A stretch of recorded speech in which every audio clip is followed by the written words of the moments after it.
Well, g'day, Max here again. Welcome back to the shop. Well, this will be the last part in the chamfer block series. So we'll finish our base plate. So we just have a couple of minor chamfering operations to do on the base plate, and then we can bolt it up. But before we bolt it up to the other part, old Mr Bozo struck the other day when we were drilling these holes in for the screws. So we'll bring you in a closer look and see what he done. So when we were drilling the two holes for the keyway retainers, we drilled a little bit too deep. So you can probably see just there, might not pick it up on the, yeah, you can see that on the camera, just there and back here. I can feel it with my fingers. We came so close to drilling through. Now I could just pin that back down with a hammer and forget about it, but I'll know they're there and we need to fix it. So rather than turning down a piece of steel and plugging the whole steel and make it look like a bodgy repair, we're going to show you how my great-grandfather would have done it.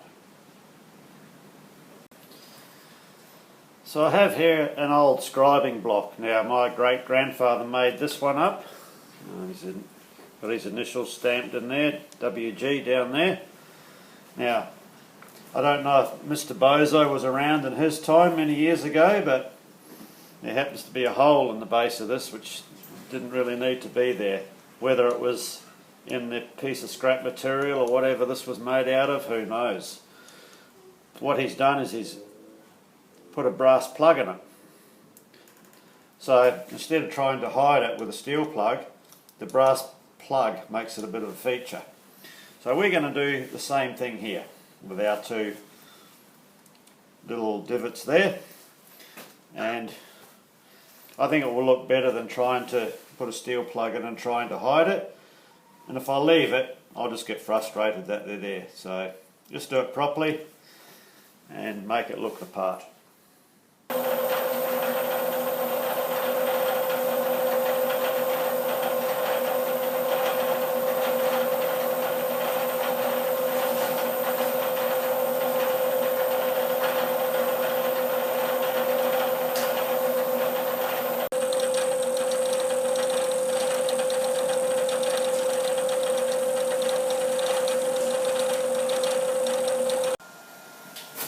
So this is one of those cheap Chinese chamfering end mills I found on eBay. I thought, oh, I'll give it a shot, you know.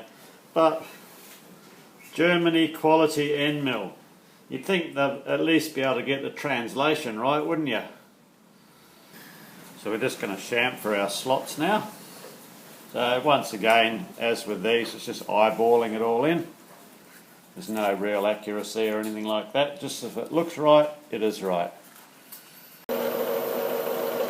So I'm just looking how the centre of the cutter is marrying up to this radius here, and that's assisting me to centralise the cutter.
course a bit of deburring.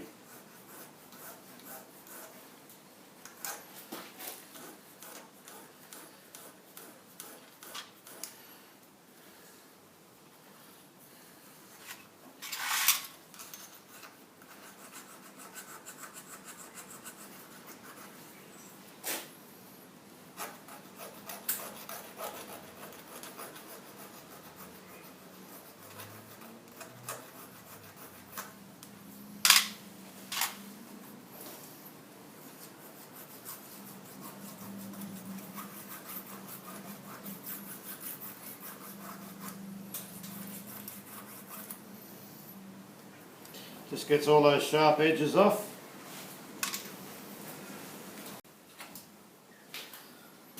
Okay, time to fix our Bozo pecker marks we put on the other side.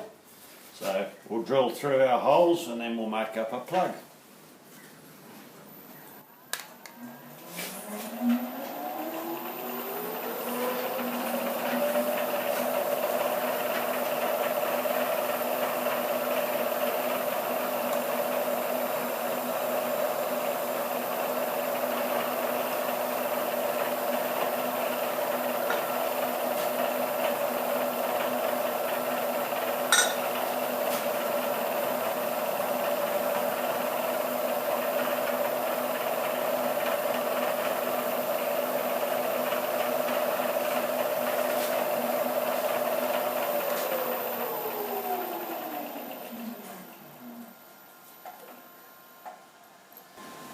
Now, the burrs I'm going to leave on, as you'll see when we have our brass pins installed. We'll very just carefully take it all off down to the same level. If I remove the burr, I'll end up with a slight chamfer on the corner of the hole, which I don't want. I want the brass plug to sit perfectly in there, tight, and with no ring, visible ring around the outside of it. Okay, this is as good as any candidate to harvest some brass from. It's just an old outdoor water tap. So we'll just turn down this section here and make our brass plug.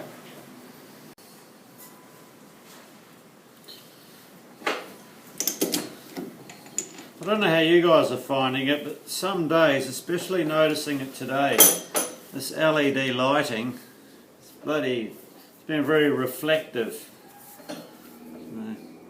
Might change some globes and go back to the old incandescent lighting and just have a bit of a play around.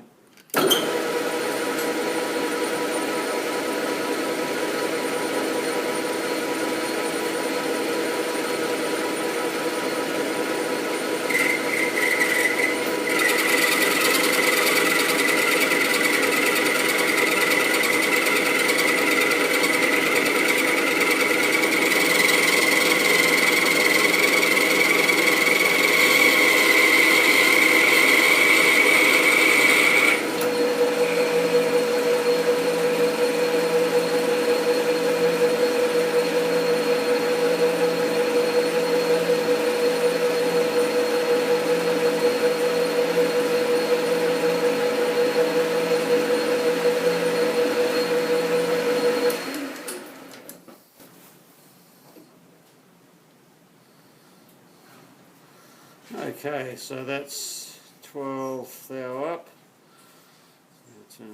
So we've got 6 thou to come off.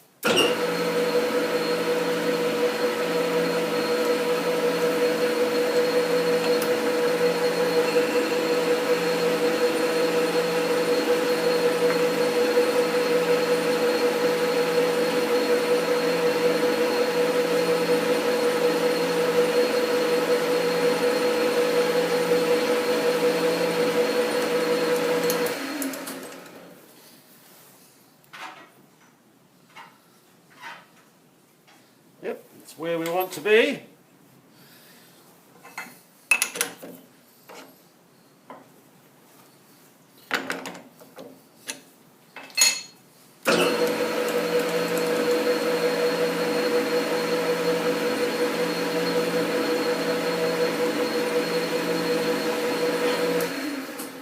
We're going to get our parting drilling tool on centre, which is a bit high there.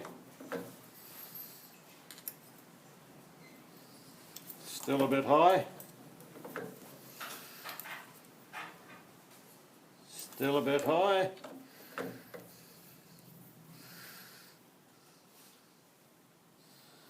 That's near enough.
Okay, so these will be our two little blanking plugs, so we'll get them pressed in.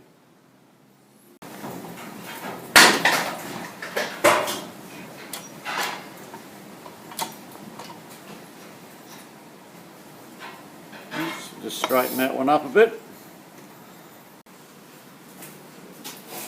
The other one went in perfect with the press, but I forgot to press record, so we'll just give it a gentle tap.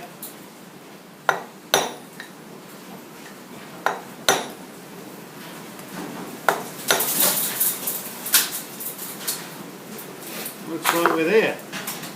So all we do now is we just dress that off, which is good to go. So what we're aiming to do here is just dress the top of this off and just leave it a thou or so, a couple of thou proud of the surface of the base, and that way we can polish the rest off with some fine emery.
Well, that's beautiful.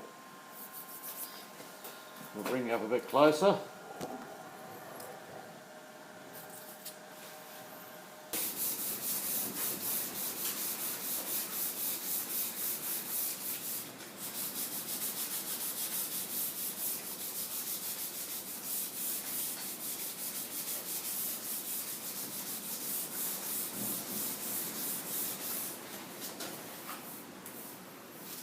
Okay. Okay, you can see now why we didn't want to deburr that hole and leave a chamfer on the edge of it. So our brass plug sits in nice and square and flat, so I can run the scriber over it and not pick up any differences, and we don't get no ugly chamfer line around the outside. So, good result. Alright, I think we're pretty well done here. I just made up the keys for the oh, fucking lighting, shit. Okay, well, let's get this thing all assembled up. I'm using the lathe as a workbench because my other table's full. And if I use the mill table, the lighting today is just, I just can't get the lighting right. It's just too glary, so.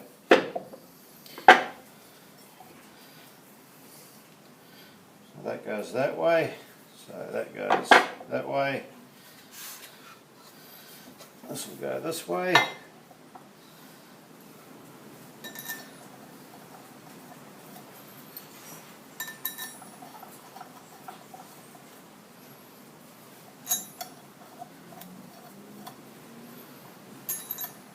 Always a good thing when your holes line up.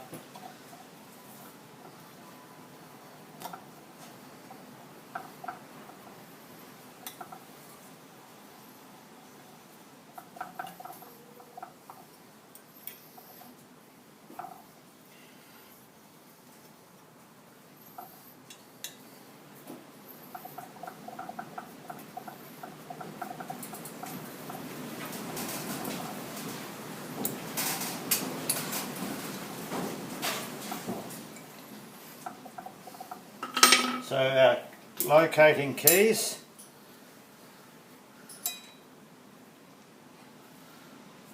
they drop in there. Well, they don't drop in, it's quite a firm fit.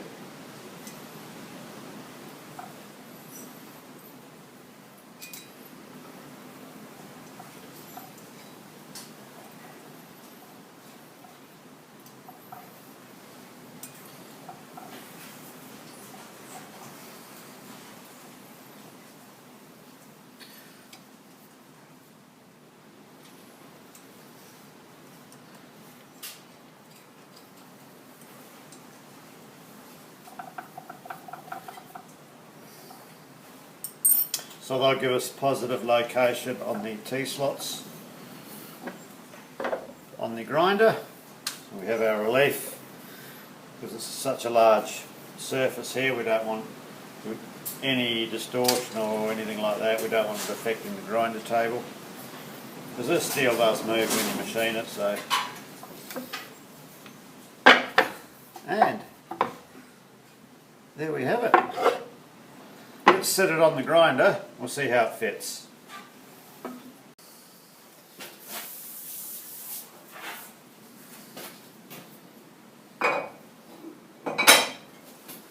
Beautiful. Locates really good. So we'll get a couple of T-slot bolts and we'll give it a shot, eh? So we can adjust the size of the chamfer by how far we move the table, either in or out. So we'll start her up and give it a go. We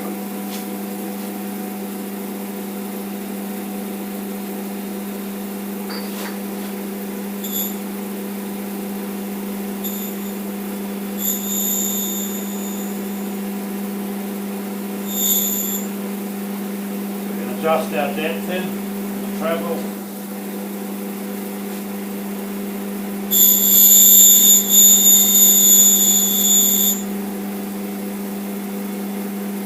Like that.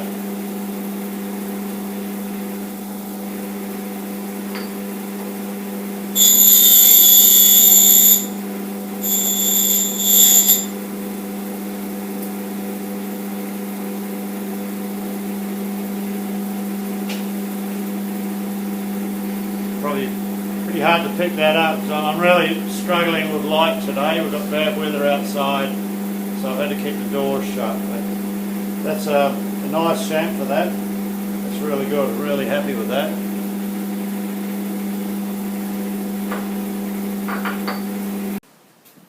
We'll try it on a piece of tool steel.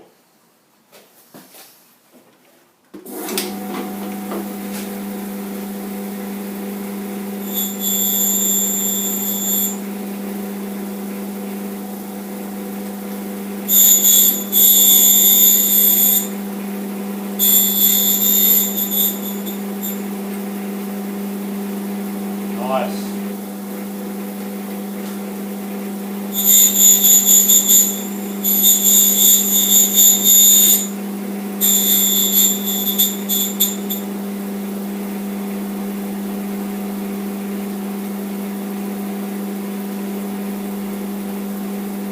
I might clean the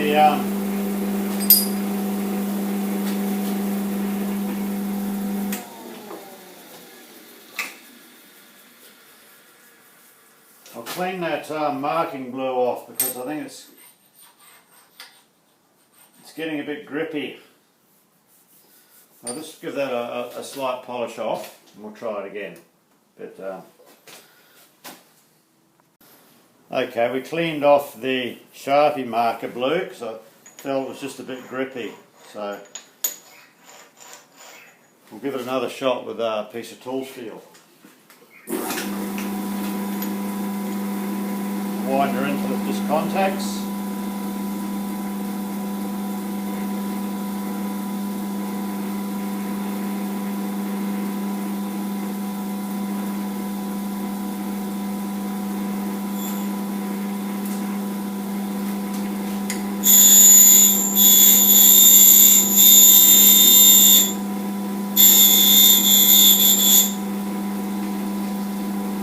Nice.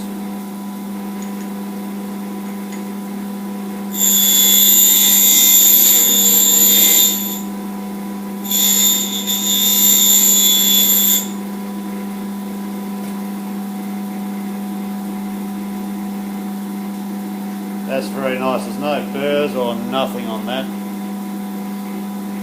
Now, we do have the table on the grinder, just only a couple of degrees, just tilted around that way off parallel with the wheel. That way we're only grinding on the downside of the wheel and I'm not getting sparks and stuff coming up at me. So I'm going to have to make up, which is something I've got to do anyway, a guard for this grinder. So that's a pretty close project to do because we are going to be doing some work on this very shortly. So I have a job coming up where I have a lot of use for this. This will save me about an hour at least in deburring on this job I have coming up. So I'm going to run all the parts for this job through this and then I'll unbolt it and I'll send it in and we'll get it hardened. And after hardening we might try and grind it in our tool and cutter grinder here. Well, we'll call this one a good result. So big thanks to Tom Lipton for providing the drawings to enable us to get it done, even though I did make it slightly different to fit my machine. So, good one, Tom. So yeah, we'll have plenty of use for this tool in some upcoming projects. So once again, I do apologise, the lighting's been crap in here today. It's just I've had to have the doors shut because we've got some pretty crappy weather outside. So anyway, thanks for watching and we'll see you in the next video.